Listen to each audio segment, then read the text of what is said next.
আজকে বানাচ্ছি লাউ পাতা বাটা। লাউ শাকের পাতা বেছে নিয়ে ভালো করে 2 থেকে 3 বার ধুয়ে নিচ্ছি। ভালো করে পাতাগুলো পরিষ্কার করে নিয়ে ছোট ছোট করে কেটে নিলাম। চিংড়ি মাছটা ধুয়ে নিয়ে তাতে নুন আর হলুদ গুঁড়ো মাখিয়ে রাখছি। লাউ পাতাগুলো সেদ্ধ করে দিলাম। ভালো সেদ্ধ হয়ে গেলে একটা জায়গাতে জল ঝরিয়ে রাখছি। কড়াইতে সর্ষের তেল গরম করে চিংড়ি মাছগুলো ভেজে নিচ্ছি। মাছ ভেজে নিয়ে ওই গরম তেলেই দেবো কালো জিরে, রসুন আর কাঁচা লঙ্কা।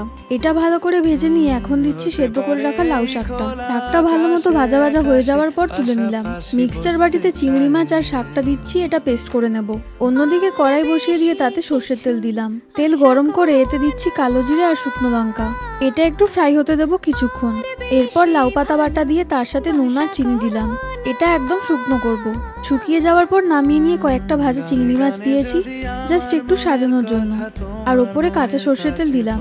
রেডি লাউ পাতা বাটা। রান্নাটা ভালো লাগলে লাইক, শেয়ার, কমেন্ট করবেন এন্ড সাবস্ক্রাইব করতে ভুলবেন না।